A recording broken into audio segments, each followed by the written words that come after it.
Selamat sore sahabat-sahabat di mana kembali bertemu dengan saya Andito, Urban Farmer dan Motif Farmer dari Cipinang Muara, Jakarta Timur. Bagaimana kabarnya sore hari ini sahabat semua? Semoga dalam keadaan sehat, dalam keadaan bersemangat, dalam keadaan berbahagia, dan mari kita sama-sama melewati masa pandemi ini dengan penuh rasa optimis, rasa positif, supaya kemudian kita bisa terus mengambil hikmah dan pelajaran dari setiap peristiwa yang terjadi, khususnya peristiwa pandemi ini. Bagi sahabat-sahabat yang menonton video ini, baik yang tayangan ulangnya di IGTV, di YouTube, maupun nanti yang menonton langsung di IG Live ini, semoga dalam keadaan sehat. Apabila ada yang sedang isoman, semoga dimudahkan. Dan siapa tahu video ini walaupun sedikit bisa berkontribusi memberikan semangat dan meningkatkan imun tersendiri, karena kita akan ngomong yang hijau-hijau. Kalau ngomongin soal yang hijau-hijau, lihat nih teman-teman, ada tanaman-tanaman di belakang saya ini agak loyo, rebah, karena di Jakarta beberapa hari terakhir ini panasnya luar biasa. Dan ada satu hari saya pergi dari pagi dan begitu pulang sore, wah ternyata sudah kecolongan, lupa menitip untuk orang di rumah untuk kemudian mengisi air di sini. Ternyata minumnya banyak banget dan mereka loyo kehabisan air. Nah, biasanya dalam keadaan loyo begini mereka butuh waktu sekitar 4 sampai 5 hari untuk bisa pulih kembali. Ini sudah lumayan nih, tadinya lebih menggenaskan lagi nih, mereka secara bertahap akan memulihkan dirinya. Sudah waktunya dipanen. Ya begitulah sahabat semua, tanaman hidroponik yang sudah besar, khususnya aneka sawi, sayuran, kangkung dan sebagainya, itu kalau sudah usia 3 minggu ke atas minumnya banyak banget. Kita tidak boleh luput untuk terus mengecek airnya setiap hari. Kalau biasanya kita ngecek airnya mungkin hanya bisa per 3 hari sekali gitu ya, ketika masih kecil-kecil. Wah, kalau udah syukuran ini kita udah nggak bisa lengah lagi, karena begitu lewat sehari bisa tiba-tiba habis, apalagi kita tahu cuaca sedang panas-panasnya. Baik sahabat semua, sore hari ini saya akan membahas sedikit tentang tips composting. Siapa tahu sahabat semua di rumah sedang melakukan proses composting. Ini adalah sebuah tips yang pernah ditanyakan kepada saya melalui jalur WhatsApp. Waktu itu ada salah satu peserta composting online yang bertanya kepada saya, "Mas, kalau metode kompos pot." Jadi kompos pot itu adalah metode mengompos menggunakan pot ya. Jadi menggunakan pot seperti ini, bertanya kalau misalnya tidak menggunakan tanah tetapi menggunakan daun kering, apakah bisa? Nah, sebelum saya jawab, saya sapa dulu nih sahabat saya, Kak Rizky. Halo Kak Rizky, gimana kabar Semarang? Gimana kabar tanaman-tanamannya? Sedang panen apakah hari ini? Ya, semoga terus tetap bersemangat memanen ya Kak Rizky ya. Ya, kadang-kadang ada ya, tanaman-tanaman yang sudah membesar tiba-tiba mati gitu ya. Seperti kemarin Kak Rizky sharing tentang tanaman terongnya, sudah berbuah bagus gitu ya, tiba-tiba sebatangnya, sedaunnya loyo gitu. Nah, itu memang kadang-kadang itu terjadi Kak. Itu seperti apa ya? Mungkin secara secara alamiahnya atau secara ilmunya bisa jadi ada virus, bisa jadi ada sebuah kondisi di akar di mana dia seperti stuck, stres, terus mati gitu. Kadang-kadang terjadi seperti itu Kak. Saya mengalami beberapa kali di tanaman-tanaman saya, khususnya yang organik ya, yang di tanah. Kalau yang di hidroponik malah cenderung panjang umur gitu, karena mungkin akarnya itu selalu ada airnya, dan karena nutrisinya lancar jadi mereka ya sehat-sehat terus gitu. Kalau sampai mati ya gara-gara gini nih, misalnya ketinggalan, lupa saya isi airnya, baru kemudian seperti ini. Tapi kalau kemudian mengalami yang seperti Kak Rizky alami, tiba-tiba tanaman terongnya mati setanamannya semua, memang berarti itu sudah waktunya tanaman tersebut diperbaharui gitu. Jadi yang penting terus menanam Kak Rizky supaya bisa terus-menerus memanen. Oke, kembali ke kompos pot tentang daun kering. Kalau saya ditanya seperti itu, apakah daun kering bisa untuk kompos pot? Jawabannya bisa. Dan ini menjadi sebuah jawaban atau solusi buat teman-teman yang katakanlah punya rumah atau punya halaman yang cukup luas. Sehingga daun-daun yang rimbun ini kan kadang-kadang selalu merontokkan daun-daun keringnya ya. Nah, itu disapu, terus kemudian menumpuk. Kalau dibakar bisa mengganggu lingkungan gitu dan cukup berbahaya dari risikonya. Nah, gimana nih daun-daun yang ditumpuk ini? Nah, kalau teman-teman bisa melakukan sebuah proses composting, yaitu katakanlah daun-daun yang ditumpuk ini teman-teman berikan bahan sisa bahan organik kita, sampah rumah tangga, sampah dapur kita, tambahkan di situ dan berikan mol. Mol itu adalah campuran air beras dan gula. Teman-teman bisa lihat di video saya di YouTube untuk kemudian cari tahu bagaimana cara membuat mol. Nah, itu bisa kemudian menjadi sebuah cara agar tumpukan daun keringnya itu menjadi loyo, menjadi halus, menjadi kemudian dia tidak hanya mengering saja, tetapi kemudian dia menjadi membusuk, membasah, dan kemudian menjadi sebuah materi yang sangat bermanfaat untuk mengembalikan kesuburan tanah kita gitu. Jadi dia tidak hanya sekedar kering yang mudah terbakar, tetapi dia justru menjadi basah, menjadi bernutrisi, dan kemudian bisa kita kembalikan lagi ke tanah. Nah, jadi tambahkan sampah dapur atau sisa bahan organik Anda ke tumpukan daun kering Anda. Jadi prinsip kompos pot kurang lebih sama. Jadi misalnya tipsnya saya ya, misalnya ini Anda sebuah pot seperti ini bisa buat satu porsi mengompos. Tentu disarankan potnya lebih besar supaya kemudian volume sampah yang bisa diolah lebih banyak. Sekali lagi semua juga sangat tergantung seberapa besar penghasilan sisa bahan organik Anda setiap harinya. Contohnya seperti ini, biasanya saya berikan daun kering, di bawahnya saya tumpuk daun kering, baru kemudian sisa bahan organiknya masuk. Sisa bahan organiknya apa aja, Mas? Nah, kalau saya mah masukin semua, nggak pilih-pilih lah. Pokoknya semua sisa bahan organik, mau tulang, mau sisa daging, yang asal dia nggak terlalu basah. Jadi yang ditiriskan itu kemudian masukkan ke sini, nah baru diberi mol yang tadi, yang campuran air beras dan gula itu dikeceretkan di sini, lalu kemudian ditumpuk dengan daun kering lagi. Dah, seperti itu. Tinggal ya sudah didiamkan saja, lalu bisa kita cek selama 3-4 hari ke depan. Biasanya sudah ada hasilnya tuh 3-4 hari ke depan. Kalau teman-teman coba intip gitu ya, biasanya itu si daun keringnya itu sudah mulai menghitam, sampahnya sudah mulai membusuk. Kalau kemudian komposisi katakanlah sampahnya tidak terlalu basah, biasanya aromanya tidak akan terlalu mengganggu gitu ya. Nah, itu bisa seperti itu teman-teman. Jadi daun kering sangat bisa dipakai untuk kompos pot. Jadi teman-teman silakan praktek. Kalau ada yang mau ditanyakan selama prosesnya, silakan boleh tinggalkan di kolom komentar, boleh japri saya supaya kemudian nanti kita bisa saling sharing. Saya juga pengen belajar dari proses compostingnya teman-teman, karena itulah asiknya composting, itulah asiknya berurban farming. Apa yang cocok di tempat saya mungkin akan jauh lebih cocok di tempat Anda gitu.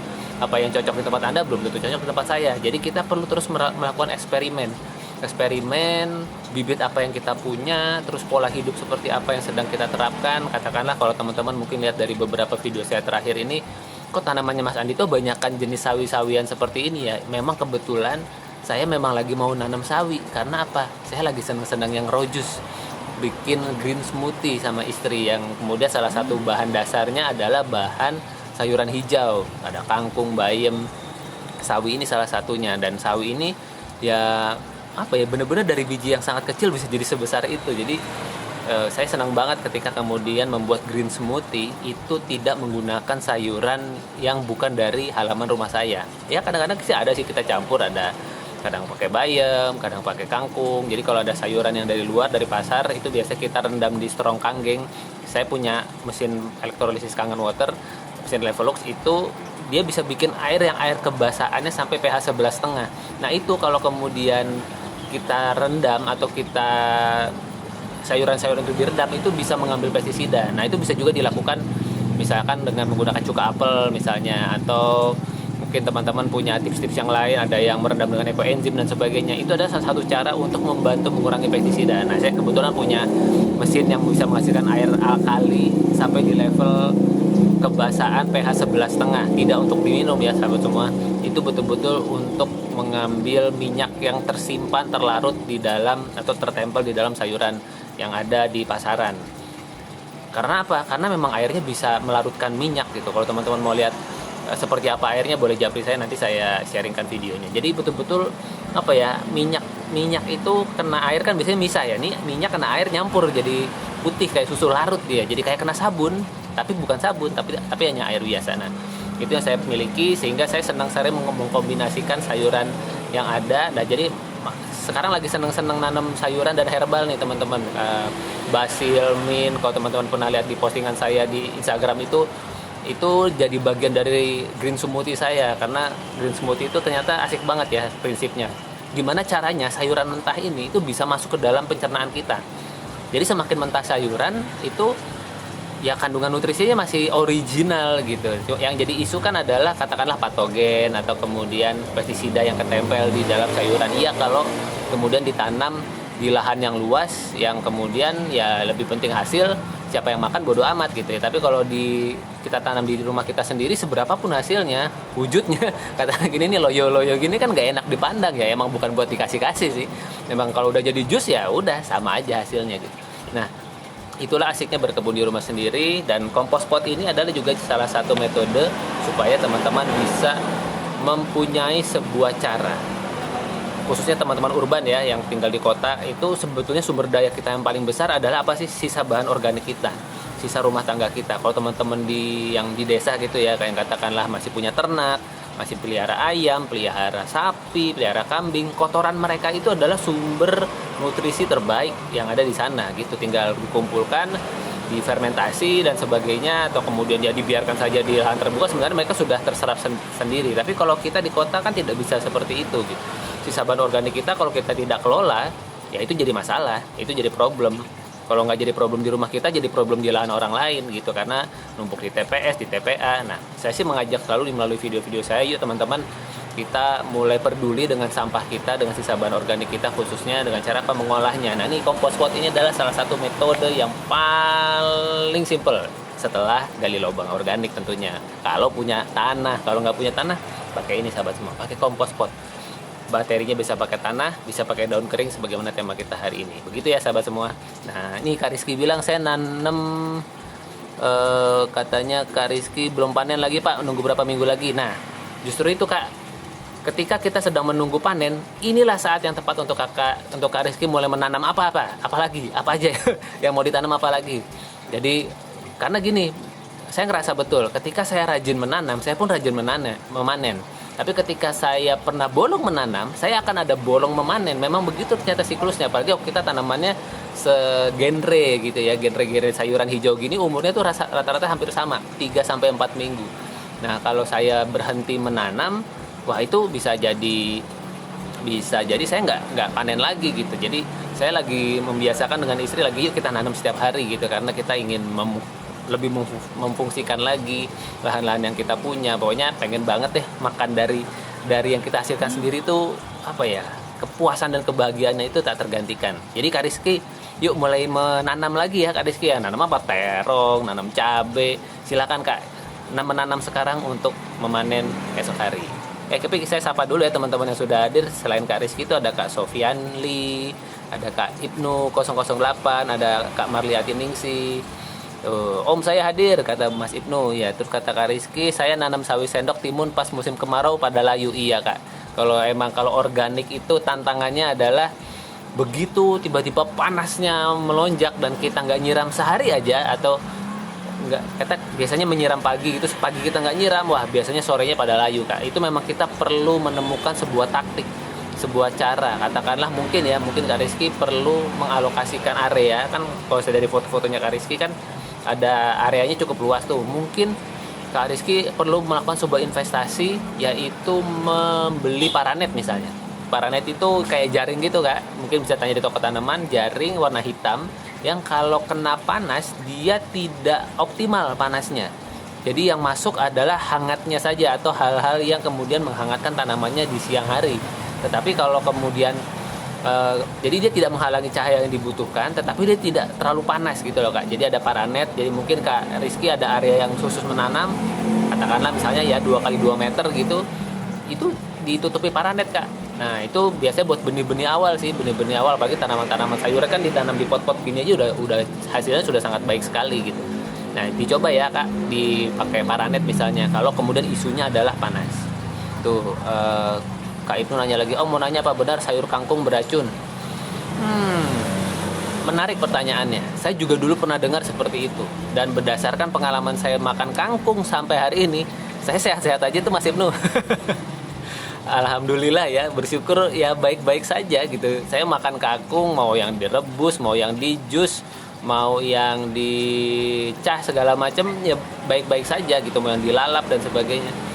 Jadi kalau kangkung beracun bisa jadi iya kalau, nah ini ada catatannya Kak Ibnu, kalau ya. Jadi ada kondisi dan ketentuan, syarat dan ketentuan berlaku. Kalau kemudian mungkin perawatannya pakai pestisida, ya itu beracun. Jadi nggak cuma kangkung sebenarnya, semua sayuran kalau disemprotin pestisida seperti itu ya beracun gitu. Jadi racunnya dari pestisida. Atau kemudian kalau bukan beracun sih ya, jadi kalau kangkung misalnya tanam di hidroponik atau di organik ini kan bisa dipanen sampai 3-4 kali. Nah, biasanya panen keempat itu bukan beracun, tetapi kadar purin atau zat yang memicu asam uratnya cukup lebih tinggi. Jadi mungkin buat beberapa orang itu bisa jadi menyakitkan gitu kalau makan kangkung di edisi panen ketiga atau keempat kalinya dalam satu jenis tanaman. Nah, jadi sebetulnya sih bukannya beracun ya Mas Ibnu ya, tetapi lebih karena perlakuannya. Sayurannya mah baik, semua sayuran itu baik, semua buah itu baik. Yang menjadi tantangannya adalah ketika manusia ingin menanam jauh lebih banyak dari kapasitas yang mereka punya, atau mereka punya kapasitasnya dan mereka ingin supaya nanam lebih banyak lagi, akhirnya apa? Diberi pestisida supaya tidak terkena hama, dikasih katakanlah pupuk-pupuk yang mempercepat penyerapan nutrisi tetapi tidak mengembalikan nutrisi aslinya di tanah misalnya. Nah, itu membuat kemudian ya apa yang kita makan menjadi ada zat-zat yang tidak sebaik kalau ditanam dengan cara yang biasa. Tantangannya adalah kalau ditanam dengan cara yang biasa, dengan cara yang organik yang sebenarnya, yang katakanlah pupuknya pakai pupuk kandang, terus kemudian disemprotkannya pakai POC dan sebagainya. Kalau memang mau menjauhi serangga itu kita pakai rendaman bawang putih dan cabai misalnya dan sebagainya, itu butuh waktu lama. Dan itu yang membuat sayuran organik jadi mahal. Kenapa? Memang kesehatan itu mahal kan? Bayangin aja kita masuk, maaf ya kalau sampai kemudian amit-amit masuk rumah sakit, terus kemudian kita sampai harus menginap dan sebagainya, itu harga nginep di rumah sakit bisa lebih mahal dari nginep di hotel berbintang gitu. Kalau kemudian fasilitas buat kesehatannya lebih besar. Nah, begitu luar biasanya menjaga kesehatan. Ya sahabat semua, semoga bisa menjawab ya Mas Ibnu ya. Jadi kalau buat saya kangkung itu beracun kalau dirawatnya dengan pestisida. Kalau tidak pakai pestisida, kangkung adalah salah satu sayur terbaik yang bisa Anda makan dan tumbuh sangat baik di Indonesia. Kenapa Mas emosi amat? Enggak, saya tiba-tiba teringat cerita dari teman saya yang di Australia.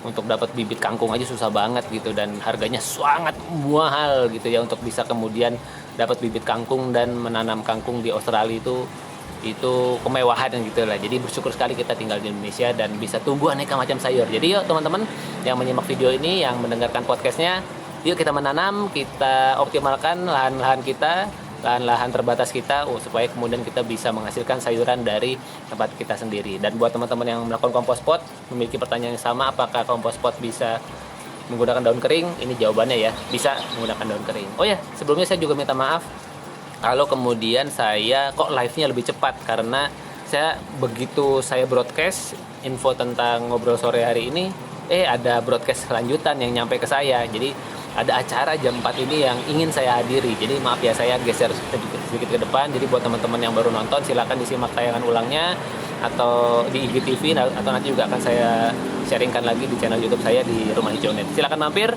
dan semoga bermanfaat. Sekali lagi sahabat semua, jaga kesehatan. Dan siapa tahu berurban farming memfungsikan lahan sawit Anda ketika masanya PPKM, kita di rumah aja. Yuk kita peduli terhadap sampah kita peduli terhadap lahan-lahan terbatas kita untuk kita tanami sayuran-sayuran bermanfaat, walaupun kelihatan loyo ya, yang bermanfaat seperti ini untuk kesehatan keluarga kita. Investasi yang kita lakukan, sekali lagi, bukan untuk sehat esok hari, tetapi akan terasa efeknya seminggu, 2 minggu, sebulan kemudian. Kenapa saya bilang begitu? Karena saya habis ngalamin. Mungkin kapan-kapan kita akan cerita tentang kondisi kesehatan yang saya alami karena kelalaian saya sendiri. Tapi sekali lagi sahabat semua, kesadaran itu biasanya terjadi setelah kita udah kepentok. Mumpung ada yang bisa sharing, gak usah nunggu kepentok ya teman-teman semuanya. Ya kalau kepentok, dikit aja dan kemudian cepat sadarnya. Oke sahabat semua, terima kasih. Sampai kita ketemu lagi di Ngobrol Sore Urban Farming episode yang selanjutnya. Terima kasih buat teman-teman yang sudah membersamai. Semoga sehat semua. Saya Andito. Sampai ketemu. Bye.